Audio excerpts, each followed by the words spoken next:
This is Express Leads.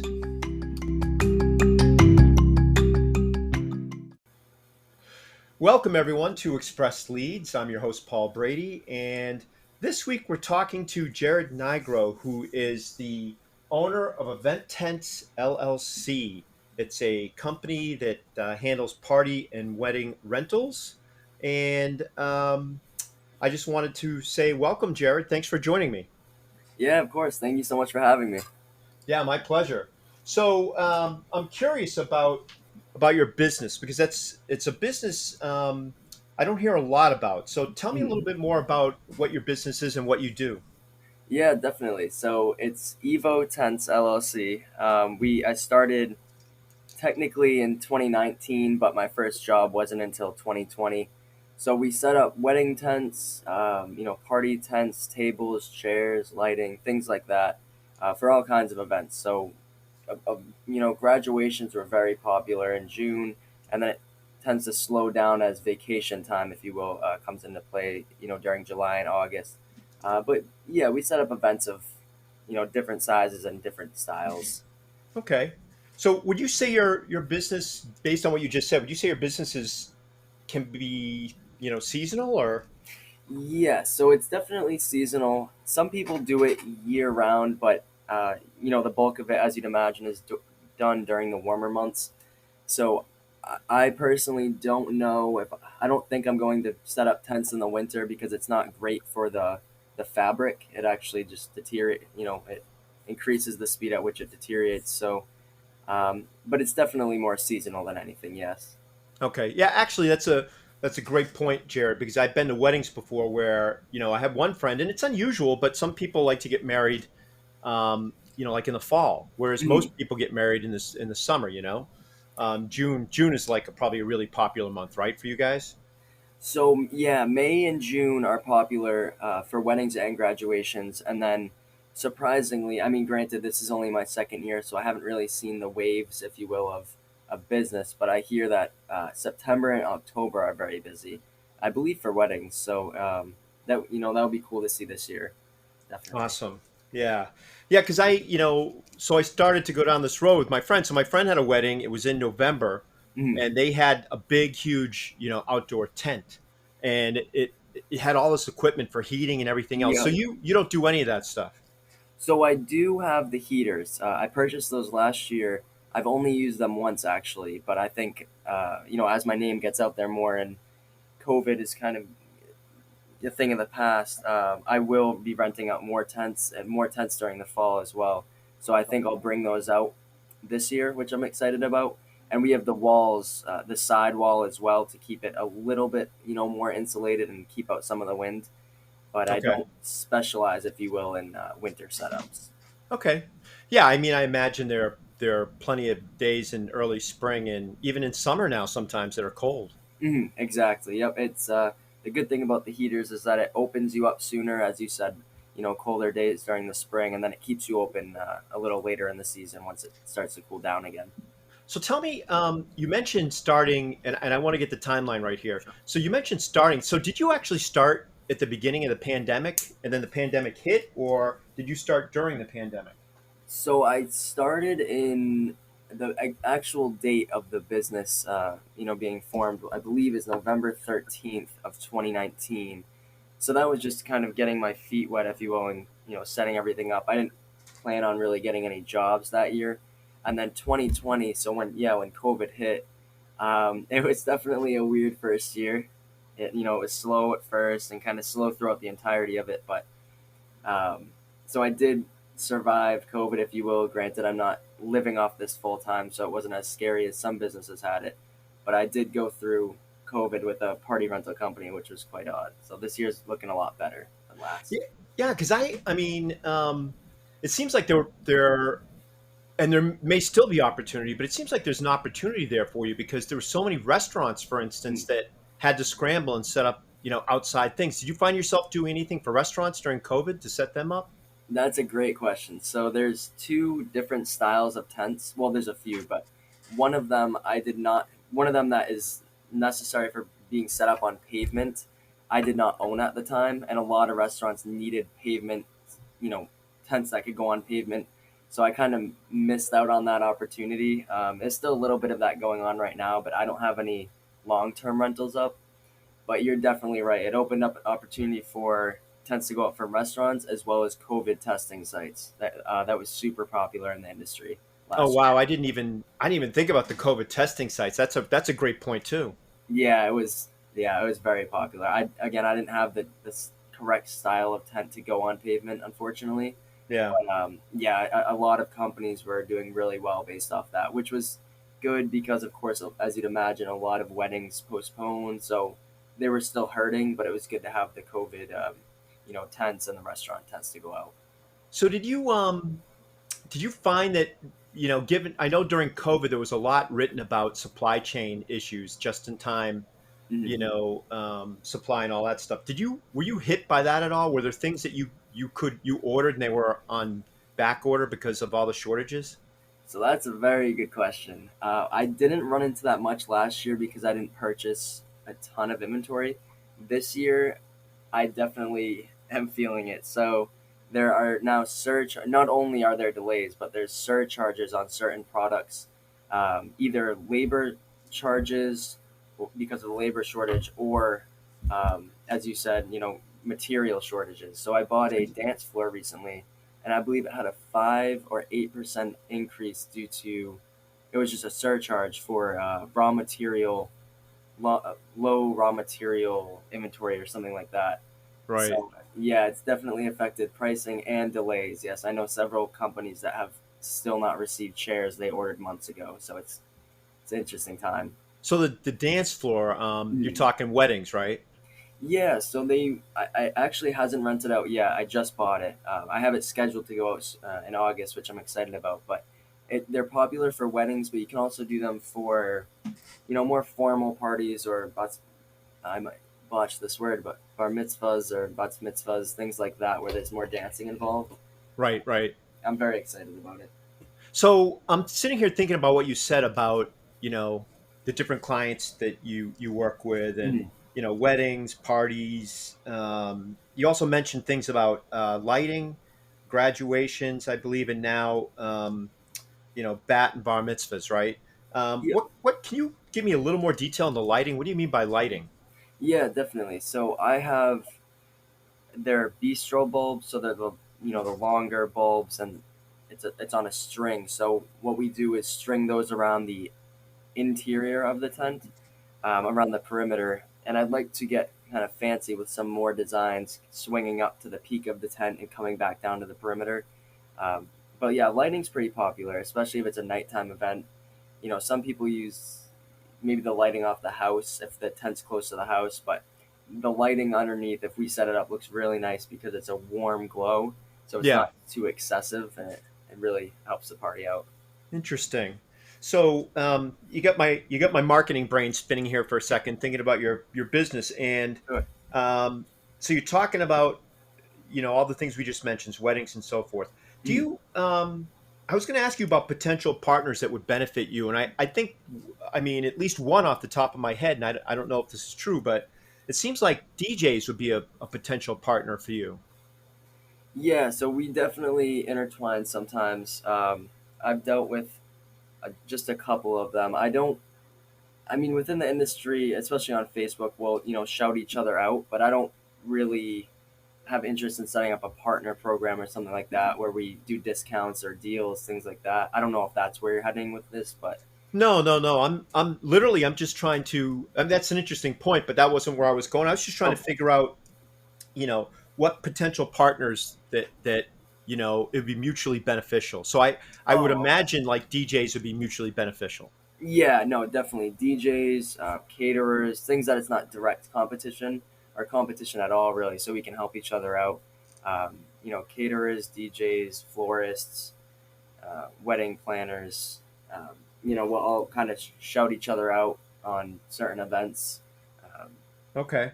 yeah, so it definitely helps out to know people within the industry where it's not direct competition because we'll both benefit from it, like you said. So that's interesting. So you talk the florists to get like dance floors. Do you have dance floors custom made? Or a florist, like flowers. Oh, floor. Oh, jeez, Uh, Oh man, nothing like being a total idiot. Yeah. no, no, no. It was so funny. I'm concentrating so much on the dance aspect and the floor that you said florist. It's like, of course it's flowers. Oh my goodness. Well, there you go, folks. You can stop listening to my show right now. No, no, no. I'm kidding. Yeah. So florist. Yeah, florist would be a good one because of the weddings. I mean, anyone Mhm, that can introduce you to events, right? exactly. So what about and I'll throw a few out there. My wife runs a she has a dog walking business, a pet services business. Mhm, So they have, if you go out to the Wyman Gordon area, that whole uh, ground out there in Grafton, they mhm. have this thing called the Pet Rock Festival every year, and that's just a really big event where businesses, small and large, get together, and people bring their dogs, and they all walk around and go to visit various tents where they have like animal rescue and dog walkers and pet products and all this stuff. And one thing I saw there, of course, was tents, lots of them. Is that Are you constantly looking for new, new avenues of kind of trying to figure out strategic, people that you can possibly partner with or mutually benefit from? Honestly, no. As I grow, I probably will. It kind of just not fell into my lap. I already have a decent list set up, if you will, of vendors. Other vendors that can help. We can help each other out.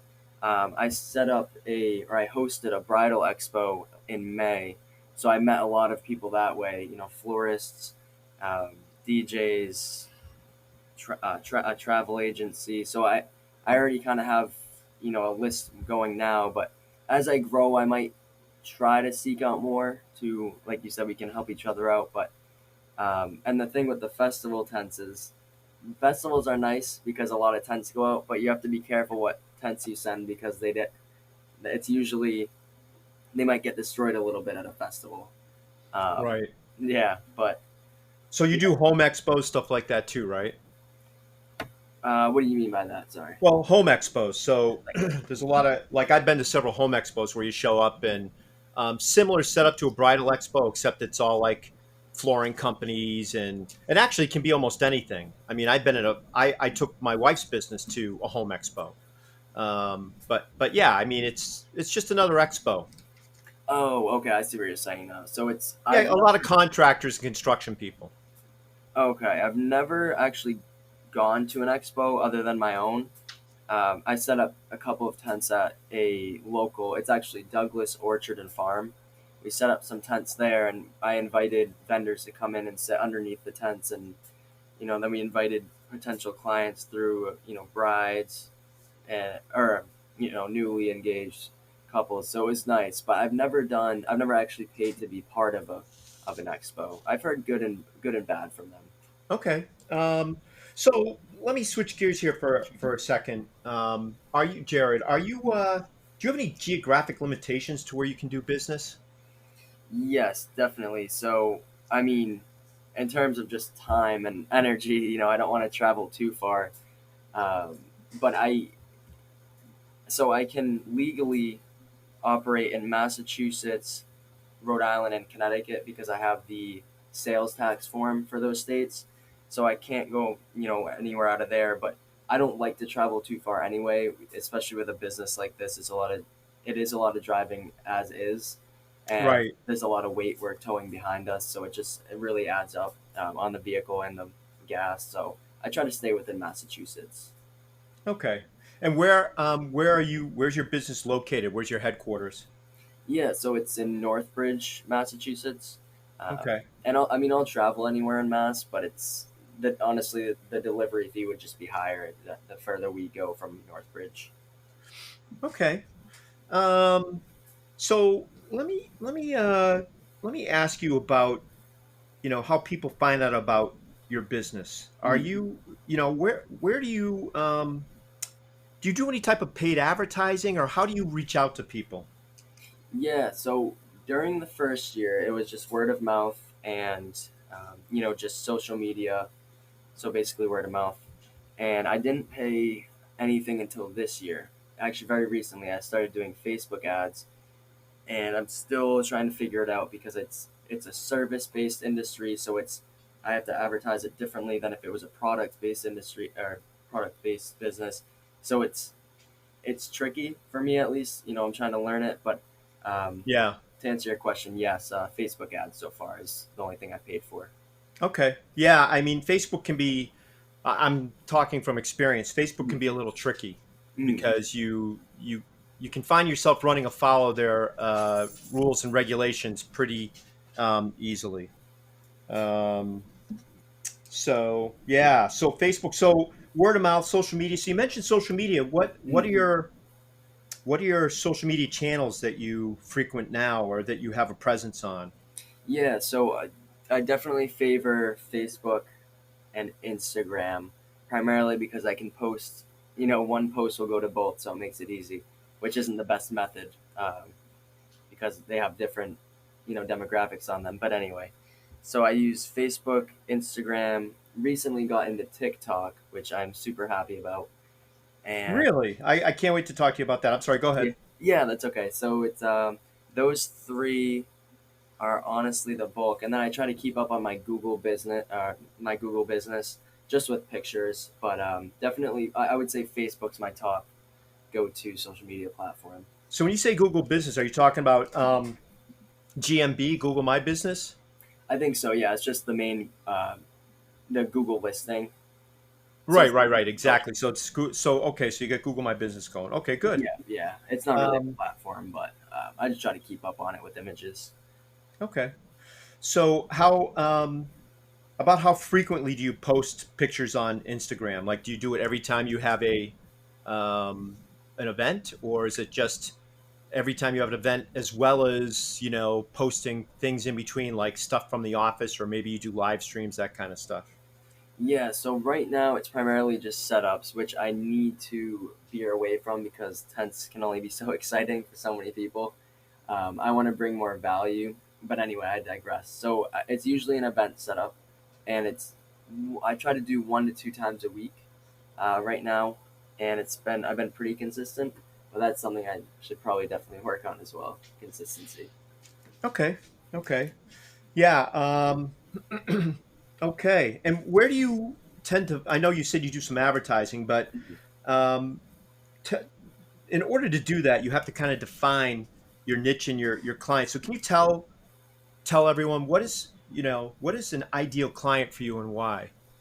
Yeah, definitely. So that's something I have to figure out as well. Before this interview, I was watching a YouTube video about it actually, but it's primarily women that reach out. Definitely, they're usually planning the event. If it's a wedding, it's almost always a woman reaching out.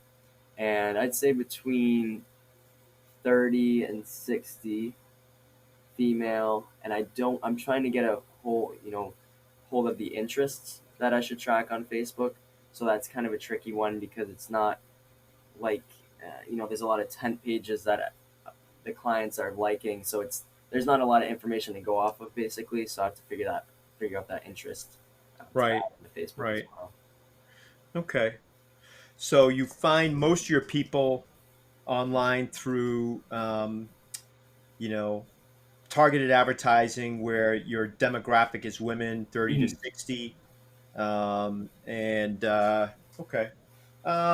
Yeah, so I'm sitting here thinking, and so let me switch gears a little bit. Yeah, actually, before I do that, I did have a few more questions about Sure. this as well. Now that I'm thinking about it, so so we've been talking about social media and some of the things you do, but as far as social media and the types of outreach you do, and so by that I mean like email lists, newsletters, Mhm. anything like that. How often do you contact, your regular client list, and how often do you contact prospects, and do you even have like things like an email list and stuff like that? So I don't have an email list. I definitely should have a newsletter or just an email I send out once a week. But right now I do not. I haven't done any retargeting at all, which I should Okay. definitely get working on. Okay. Yeah. All right. No, these are all good things to know because I like to finish up the podcast with spending a few minutes just talking about some recommendations on things I think might help your business. Okay. So do you? I know this is kind of a funny question, but have you set any type of daily, weekly, or monthly goals for your business? So, by that I mean things like maybe targeted revenue goals or lead goals, meaning how many people you want to reach in a given for a given campaign, meeting goals, anything like that. So at the beginning of the year, I had a yearly goal monetarily I wanted to hit. But other than that, I don't set goals, which Okay. I have heard great things about goals. So I would like to get better at that as well. And weekly sounds like a good idea too, especially with social media, trying to hit, a certain audience number, that this week versus next week. Right. Right. And what do you think are the, and I'm sure you get at least one, right? What do you think are the top three questions that you hear from every client or prospect in your industry? And they could, the most common questions. So the most common questions. One is, do we set up? So if we set up the tent, which we do, we set up and take down for you, which is nice. Oh, And that is nice. yeah, and a lot of them need help with the layout, or the layout of the tent, how many people can fit under a certain tent.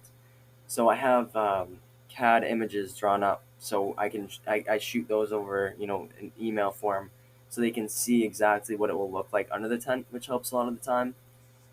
And I'm trying to think of another That's question. cool. Yeah, it's been helpful. Clients really like it because it just it's good to have a visual, because other than if you're not in the tent industry, it's you wouldn't really know what fits under a tent. So it's nice to have the visual there for sure. Right, right. So do you, so I'm assuming that price is probably one of them also, right? Oh yes, I'm sorry. That is definitely a big question that gets Yeah. asked. Yeah, the Almost price. everyone gets that as their Yeah, number one question, right? So, yeah, yeah. Um, okay. Do you just out of curiosity, do you collect customer deposits or payments online, or how does that work? Yeah, that's a great question. So it is very common in the industry to have a collect a deposit before the event. And right now I don't. I probably will in the future. And then as far as payment goes, they can pay any time between the time of the booking and the day before we set up. And that can be done online, which is really nice with just credit debit or in person with check or cash. So there's multiple Right. avenues they can take there. Okay. And what type of a tool do you use to collect the payments online? Yeah, it's QuickBooks. So just use QuickBooks there, yeah, and send out the Okay. invoice via email. Cool. Okay, just curious. Yeah, All right, so let's walk through a couple of things for you. sure. So, um, I think one thing that I can say that right off the top of my head would be an immediate recommendation for you would be that you've got to have an email list. Mhm. Um, and so uh, when people join you as a client, how do they do that? Are they get if they're just giving you their email, are they coming in through a funnel or through Facebook lead where you get their email address, something like that, where you can save the email and use it in an email list? Yeah, so they usually come through my website, and there's a contact form there. So I definitely have a lot of emails. I just haven't compiled them, and I definitely should, because I know there's programs out there. I believe Mailchimp is one of them, where it will just send it out, and I really don't have to worry about it much. So um, I should really start holding on to those emails. Right. Yeah. Okay. Um, all right. Yeah, because that's the one thing I always tell people is that the money's in the list, right? So, um, and the good thing about an email list too, another recommendation is that if you build up an email list and you have it, Mhm. you can reach out to people and offer incentives for them for bringing you new clients, or you can get repeat Oh, business. You know, interesting. that's like a huge thing for people, and I always tell folks too that um, there is a difference between the type of traffic that you get from a Facebook ad versus the type of traffic and the types of things you get from an email list. So Facebook ads, that's borrowed traffic, right? Because you're paying for it, and as soon as you stop paying, it disappears. Mhm. But once you have an email list, people on your list, that's traffic you own, and you can go back to that well over and over and over again, and not spend a dime. So if you think of it this way, it's like I was saying this to my wife the other day. We were talking about mailing lists, and I forget why, but probably because of her business. But I was saying that why it's like having an email list is like being able to send a letter out, not paying for postage all day long. It's just free. Just send it out. You know. Um, and actually, you know what? That's why I was saying that. We get a letter from someone who, and this was like 10 years ago. I tried to convince them to do a mailing list, and they just have this postal address list, and they spend a ton of money on direct mail. And it's like, Yeah, it's why do that expensive. when you can get email? Mm. You know, so so that's one thing you can do is they can come in through your website. The other thing that I recommend to people is if you create a landing page that's separate from your website that doesn't have any of the distractions of a website, right? Because people come on a website with a contact form, and your conversion rate for people that actually sign up is lower than when they go to a landing page. And the reason for that is that there's all these distractions on a website. You get different links, you might have stuff on the side, you might have a nav bar at top. Mm. Something could distract someone. Whereas a landing page, there's just the offer. You're Okay. there, sign up, get my free ebook, and we'll send you this. Or sign up and get, our Black Friday special. Sign up here, join our mailing list. We'll give you 5% off. Something, Mhm. whatever you do, right? That way, you're getting people to join your mailing list. They're coming through an opt-in. Um, they're getting their lead magnet, which, you talked about CAD drawings and other stuff like that. Mhm. Um, you know, uh, there's probably other things, if you just think in the back of your mind, what would be, and that's why I was asking you, what are the, some common top three questions a client or a prospect might ask you. You could actually turn around and create an ebook or pay someone if you don't want to do it yourself on Fiverr or Upwork. Just give them an outline and tell them, I want you to create this ebook, and here's what I want it to say. And with a little work, you could probably clean it up and put it out as a lead magnet.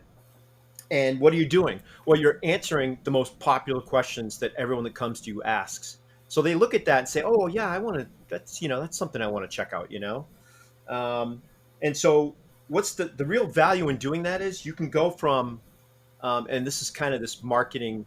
There's this idea behind funnel stacking. It's something that a bunch of different marketers talk about, and it's the idea is you come in from one funnel and you go to another funnel where you're ascending the funnels in the order of free to low ticket to high ticket and so on the cost. So you can go from a free funnel where they're grabbing a lead magnet to saying, hey, if you act now, and if you're interested in setting up an event, if you act now, I'll give you 5% off if you pay, a deposit today. Okay. And that deposit will set up a phone, they'll get a thank you page and they'll have a phone number and stuff, right? So it's just a way to drive traffic directly to a free offer and then ascend up to, a paying offer. And you can target those people through like a Facebook or Google ad because you have, again, you told me you have geographic limitations, right? So Right. you can Right. just target Massachusetts, the entire state, if you want, or you can target probably the areas that make sense in Massachusetts, like maybe the more like the cities and stuff of Boston, uh, Mhm. Worcester, Springfield, just a bunch of stuff like that, or the areas where you typically know from your own experience you get the most business. Um, and so that's a way that you can kind of drive, a sale right away. And so if you think of it this way, a sales funnel is like walking into Sears. And when you walk around, what happens? Invariably a sales guy is going to come up to you and say, "Oh, can I help you with a washer?" If you're looking at washers or TVs or something, right? Mhm. It's their job. They get paid to come over and try and sell you. And they have this conversation that goes back and forth. And that's what an online sales funnel is like, except instead of having a conversation, you're leading them through a monologue where you're telling them, "Hey, if you do this, you're going to get this great value." And you get about depending on the offers, you'll get about up to 30% of people that come in through a free offer, upgrading to a paid offer.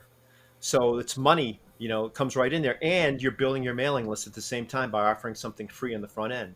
Now, they could say no, and you could upsell them again. Like, that's the one thing I didn't ask you. When people actually come in, Jared, right? Mhm. And they want services with you, do you upsell them? Is there any services? Like someone might say, "Oh, I just need tents." Do you say, "Oh, well, if you want lighting, we can add that," and And there's like, are there things that are extra costs for people, or is it all one package? Yeah, so I do try to upsell definitely. If they come in for it's usually a tent, tables, and chairs. I'll Hmm. offer cocktail tables or lighting, maybe a cooler, something like that to try to upsell. And depending on the client, they'll go for it, which is nice. See, that's perfect because when you come into a sales funnel like that, you can have your initial offer where you're trying to Mhm. get them to buy something, and then you can say when they hit okay and they pay for it, because again, once they come into the sales funnel, they're giving you the credit card. Okay. And every upsell after that, if they say yes, their credit card's already on the system. So if they say, "Yeah, I want to do this," and then it says, "Wait, you're not done yet. Would you like lighting with that?" And you have like a video or a picture of lighting and some sales copy on there, right? And if Mhm. they say, "Yeah, I want lighting," I'll get 10% off, but it only happened. You're only going to see that today on this funnel. You say, "Yeah, I'll get it," and they click it. So what have you done? You basically are creating a workflow that allows you to sell people online without you having to have a phone conversation with every single person on there about all these things. And it can also it's eventually will lead to that anyways. But it'd be nicer to pick the phone up and talk to someone that's already put some money down, right? Mhm. No, definitely, definitely. Okay. Okay. Um, so yeah, I mean, I would recommend thinking about some of those things. And there are lots of free or otherwise paid tools you can use. I use something called ClickFunnels. It's one of the tools I use. It's a landing page software that also allows you to create email list or integrate with things like Get Response, which is another one I use. There's a good email list. Depending on your budget, there are also some free ones out there, and I'll try and post a link to some of that the tools I'm talking about in the description of the podcast. I always tell my folks that my listeners.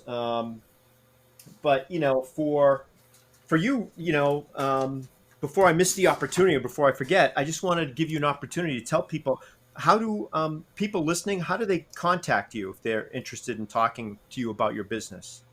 Yeah, definitely. So the contact information is on the website, which is evotensllc.com.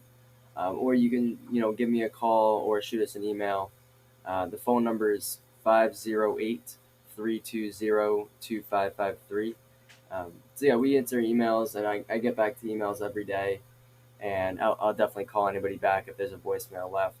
Now, Awesome. I had a question for you, actually, if you don't mind. Yeah, I was just going to ask you if you had any questions for me before we wrap up. Yeah, definitely. So, in terms for Facebook ads, do you think it would be better for the landing page to be just just a landing page, or do you think it would be better going straight to the website?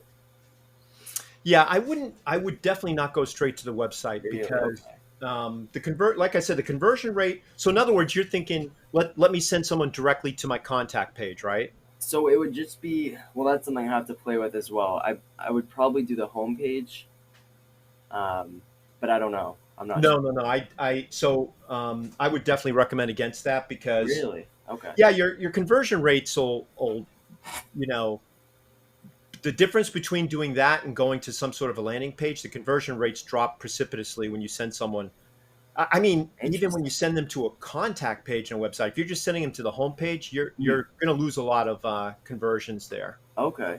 because people click it and they'll look and they'll say, they don't see an offer, right? So you want to make an offer to someone. So what I would do is I would do one of two things. You can do what's called a Facebook lead ad where it collects a name and an email. Now, what Facebook does is kind of hokey.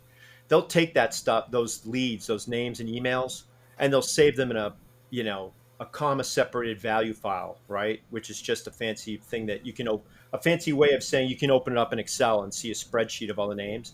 That's Okay. kind of lousy, right? But what I've done for clients in the past is I've set something up where if they're using Facebook lead ads or if I recommend it, like I do a lot with gyms, so people, for instance, come in for a gym and they say, "Oh, yeah, I'm interested in this special, Mhm. free membership for 7 days, and if I sign up before the 7 days, I get an additional month off." Yeah, that sounds like a great deal, right? So they give and they don't even have to put it in. That's kind of the beauty of a Facebook lead ad. Their name and email, for the most part, is already populated. So when they go to that page, they see it, They click the button because they're interested. They'll see their name and email already pre-populated. All I have to do is click submit.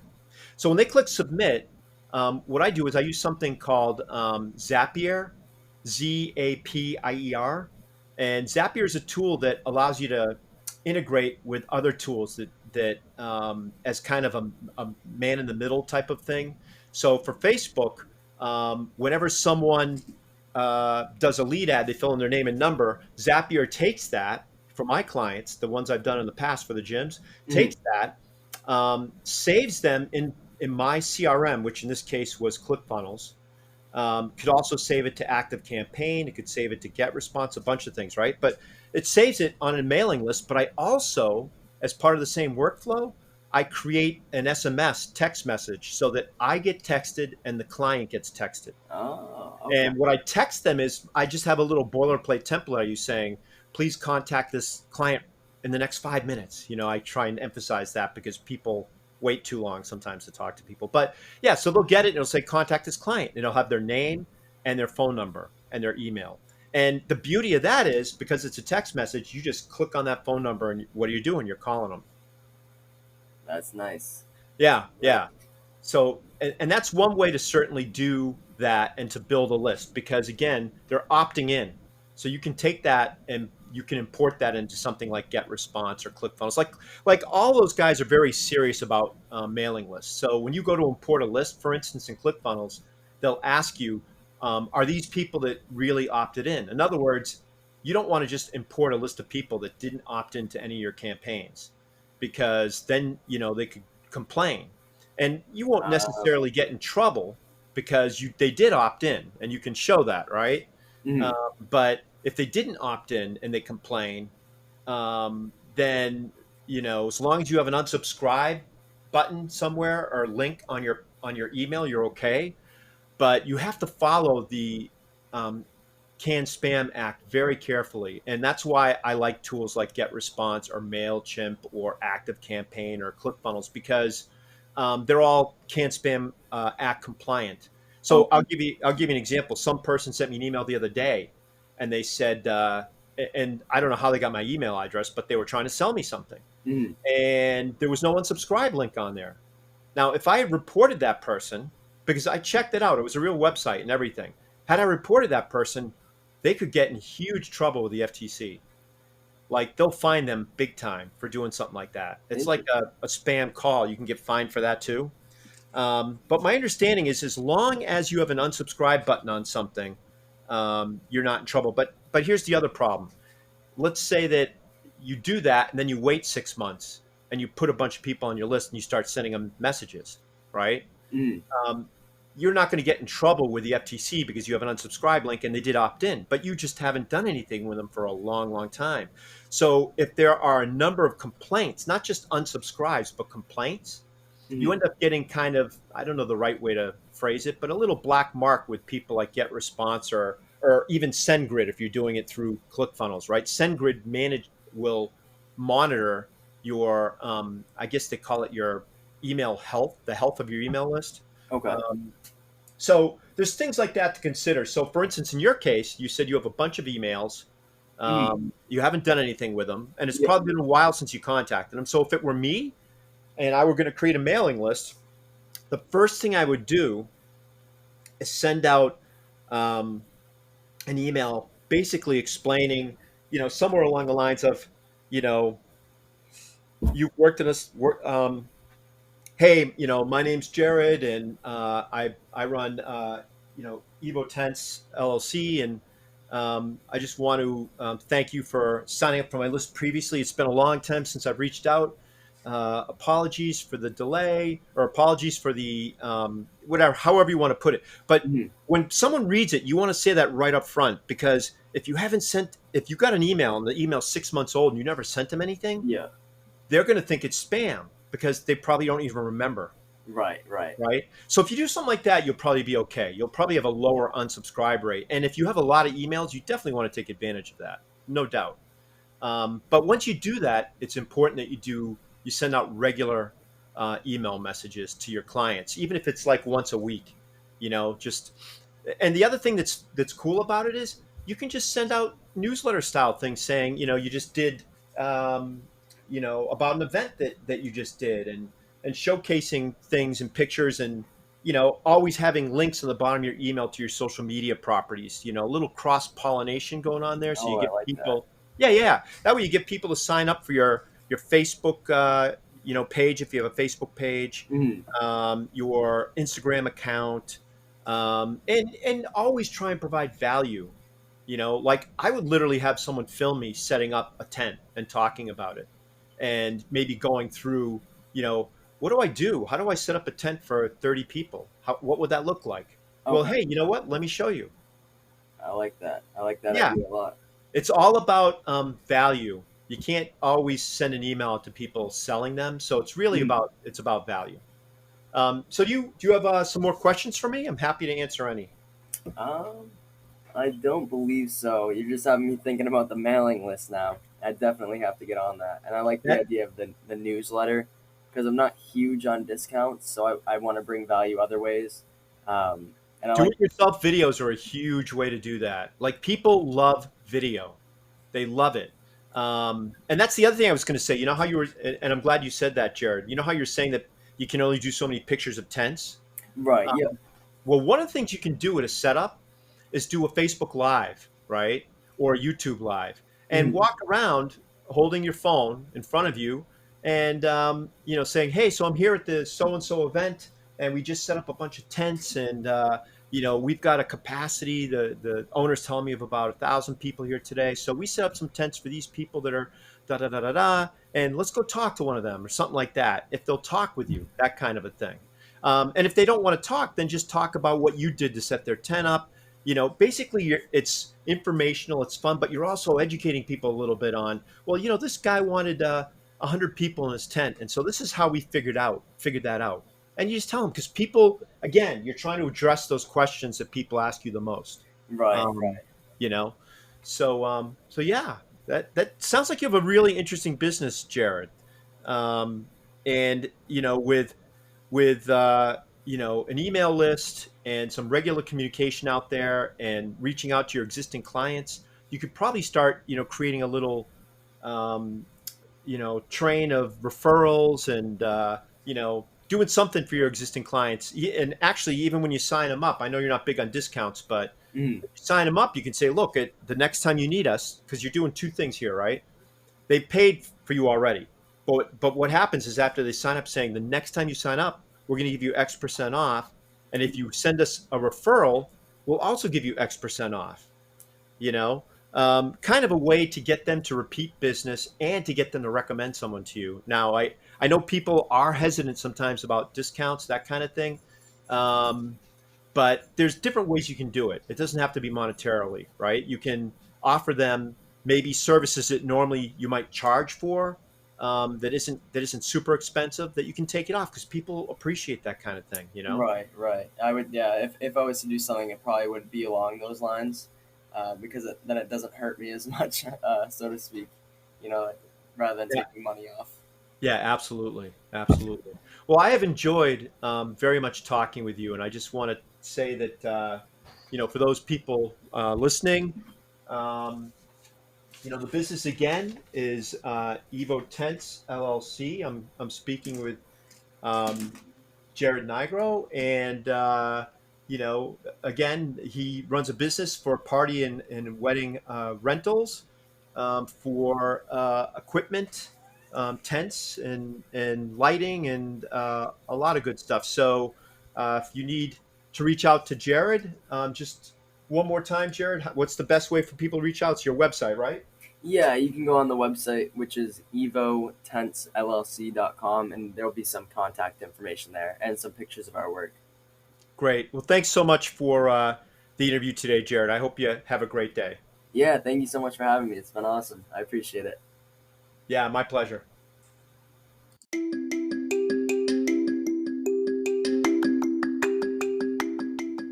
This has been Express Leads, hosted by Paul Brady of Brady Consulting and Inbound Marketing. If you have questions or comments, please feel free to leave us a voice message by visiting anchor.fm/expressleads. Thank you.